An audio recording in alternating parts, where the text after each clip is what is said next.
Have you ever just looked at someone and wondered why they seem stuck? Like they're in this loop, making the same mistakes over and over again?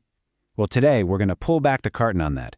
We're diving deep into the hidden psychological games that fuel these self-defeating patterns, in other people, but maybe, just maybe, in ourselves too.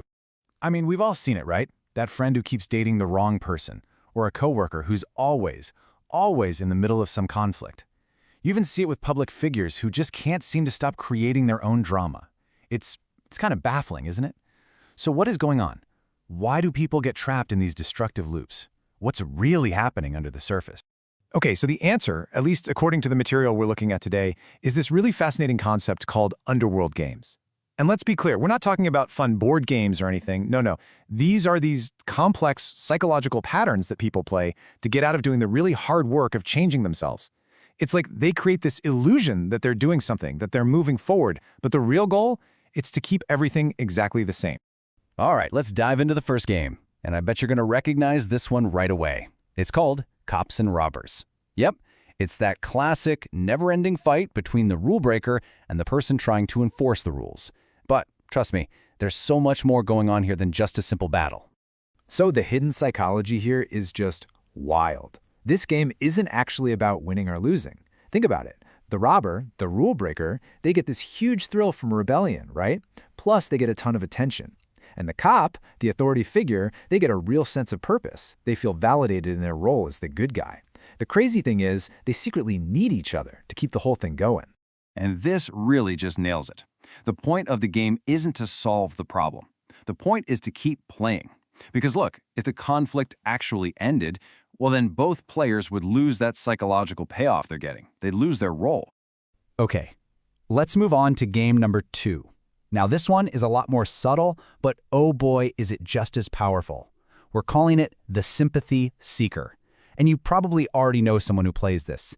It's that person who always seems to be in a crisis, who's constantly asking for help, but somehow they never actually get better. I mean, have you ever tried to help someone like this? It is so frustrating.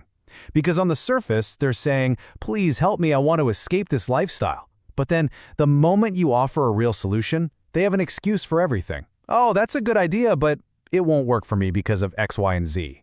That huge gap between what they say and what they do, that's the game right there. See, the player isn't really looking for a solution. What they're looking for is sympathy. Their so-called unsolvable problem is the perfect way to get attention, to get care from people.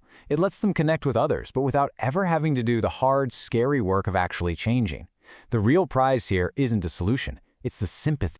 And that brings us to our third and final game. This one is probably the most direct kind of deception we'll talk about. It's called pulling a fast one. And yeah, it's pretty much what it sounds like. It's all about tricking someone either to get a real advantage or sometimes just for the kick of it. So why do people do this? Well, the motivations are pretty clear. For some, it's just the pure adrenaline rush, the thrill of the con. For others, it's about feeling smarter or more powerful than the person they're tricking. And then, of course, there's the obvious one, getting something tangible out of it, gaining a clear, unfair advantage. When you boil it all down, what really defines this game is that the act of tricking someone is the point. It's a conscious choice to manipulate things for your own benefit, and that benefit could be emotional, psychological, or, just cold, hard cash. Okay, so we've looked at 3 pretty different games, right? You've got the big public drama, the quiet plea for sympathy, and the straightforward con. They seem worlds apart, but what if I told you there's a common thread that ties them all together? What's the real reason people play these games? It turns out all 3 games use the exact same playbook. They all rely on manipulation, whether you're manipulating a cop or a friend who just wants to help. They all involve some form of rebellion against rules or just expectations.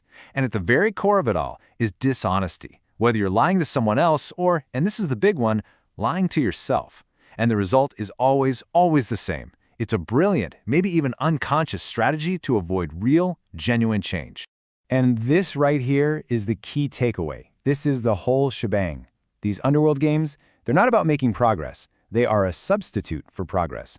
They keep a person busy, they create all this drama, they get them tons of attention, and it's all a massive distraction so the player never has to face that quiet, difficult, honest work of actually taking responsibility for their life and making a real change. So, I'm just going to leave you with this question to chew on. Now that you know these patterns, cops and robbers, the sympathy seeker, pulling a fast one, are you going to start seeing them everywhere? I mean, in the news, at work, maybe even a little closer to home? Because here's the thing, once you see the games, it's almost impossible to unsee them.